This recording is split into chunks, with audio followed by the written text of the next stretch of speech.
Welcome to Retrospective Rants.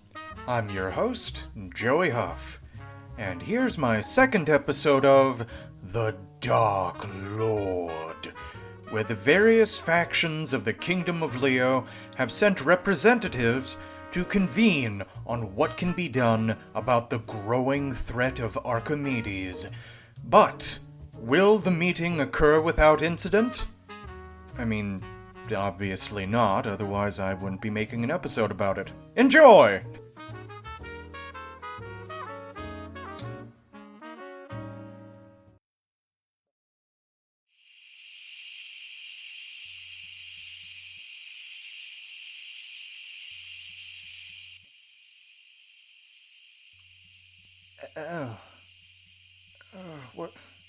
What happened? I can't see anything, and I'm hungover. I feel so tired, and I can't move.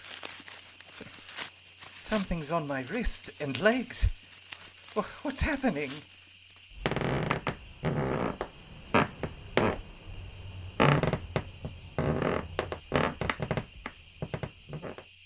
He's stirring, my lord.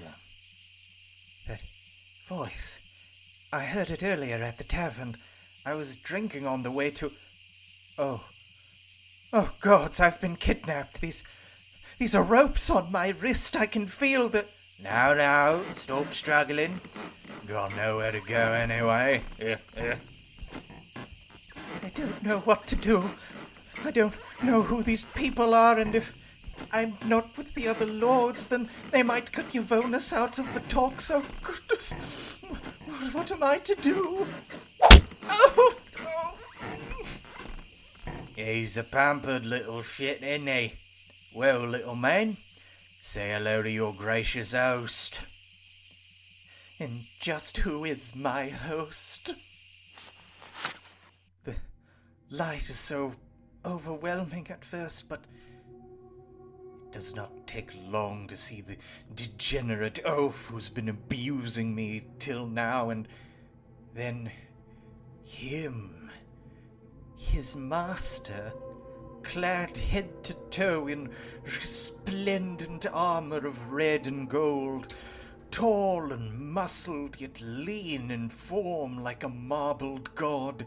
His 6 black and feathered wings cause the moonlight to stream across and accentuate only the most lavish features of his noble face. I've never seen a more regal and... I am able to read your thoughts, and I need you to focus on more important matters.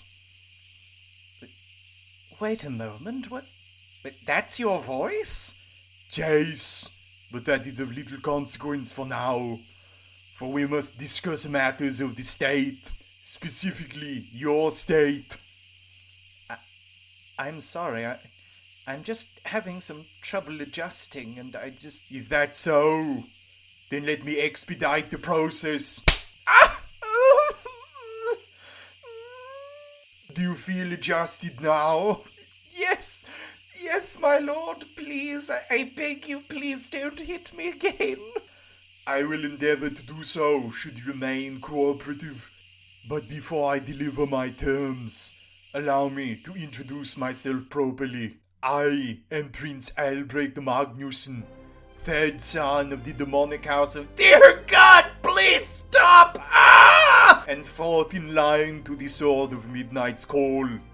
Is that not the same house of fiends responsible for the flaying of Saint Sarah? The very same. The monsters who burned the city of Rakov to the ground with all its people trapped within? I still remember their screams.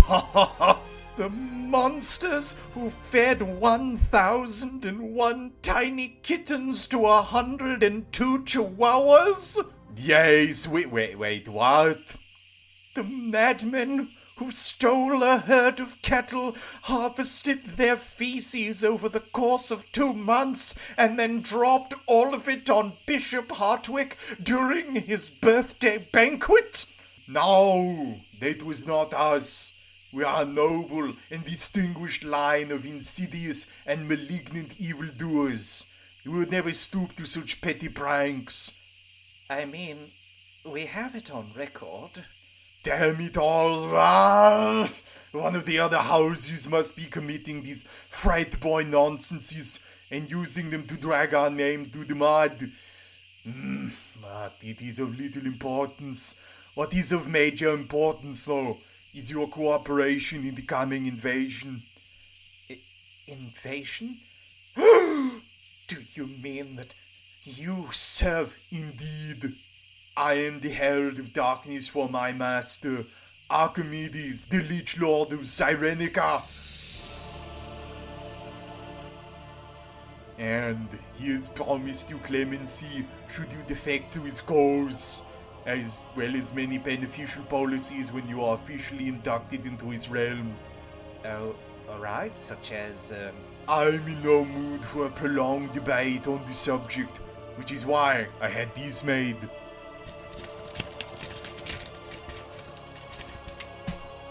What is this parchment? It is a brochure I had custom made, detailing the various programs in packages available to those who pledge their undying support to my Lord Archimedes. Oh, in fact, if you capitulate within the next 5 hours, you will qualify for the Platinum package.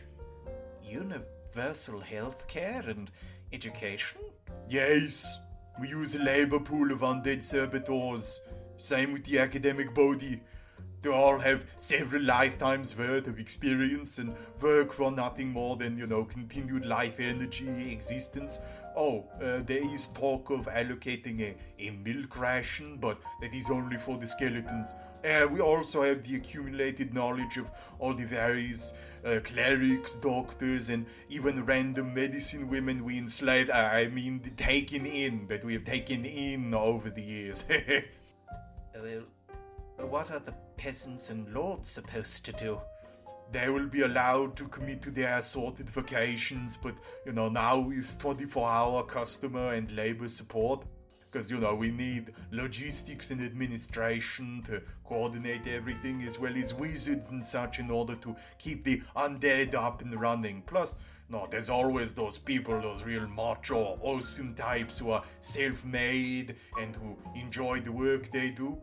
So we have also other courses available for them so they can perfect their craft, and all of them are taught by the immortal specialists I mentioned earlier. Oh, wow, interesting. What is the Apprentice Necromancer's program? Oh, that's the best part. If you defect within the allotted time, your duchy will qualify for a general exam on the nuances of the mystic arts, after which those who score in the top 8th percentile will be offered a full scholarship at UDAB, the University for Aspiring Dark Lords and Assorted Evil Bastards, as well as their choice of electives, including, but not limited to, how to turn your babe/beau into a sexy vampiric assassin. Oh, well, that sounds like it would be a hit with the young men. Actually, we found that the class is a bigger hit with the women. We are not entirely sure why, but names like Edward and Percy keep showing up in our research. But those are only some of the benefits available to you should you submit to the will of my master. Oh. Well, all right then. As Duke of Yvonnis, I officially pledge myself as a vassal of Archimedes, LichLord of Cyrencia. No, Ral, don't let your pride get in the way. Wait, did you just accept my terms? Well, yes. Aren't you going to, say something about freedom and your pride is a noble of Leo? Oh, gods, no. I freely admit to being a self-serving bastard. Not to mention the other nobles of Leo are just as bad, and to be perfectly honest, generations of inbreeding have not done us any favors as far as personality, let alone looks. Do you see this high-collar shirt I'm wearing? Yes, why? Give me a moment. Oh, holy hell, what the hell is that? And yes, my father's was so large that He couldn't even put a helmet on, and it was inverted also. It grew on the inside, so we had to inject food directly into his stomach. Oh, I see. You seem disappointed, my lord. Well, I had this whole speech made up to convince you about how futile your resistance would be, and there would be a bunch of philosophical themes brought into it, and I even brought a band to accentuate some moments with real powerful music. They're outside, actually. We're still on clock, by the way. Yes, I know. Goodness. You really pulled out all the stops, didn't you? Oh. Yes, but it doesn't matter now. No big deal. Well, I don't mind hearing it. Really? You sure? Of course. I mean, it's not like I'm going anywhere, right? And you promise you're not just doing this to try and manipulate me into giving you a better deal? Really? Oh, I most certainly am just trying to manipulate you emotionally, but does that matter? I mean, we're both evil now, aren't we? We need to support each other. Well, in that case... Don't let your pride get in the way. And so Albrecht gave his speech to the Duke of Yvonnis, which sealed their friendship. But what happens next? Will the Duke declare his allegiance outright, or does Albrecht have a more devious purpose in mind? And just what is Archimedes doing while his minions enact his grand design? Tune in next time to find out.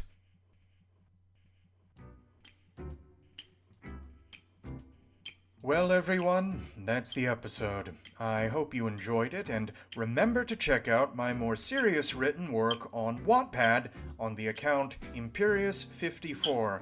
Beyond that, thanks for listening, thanks for your support, and have a good one.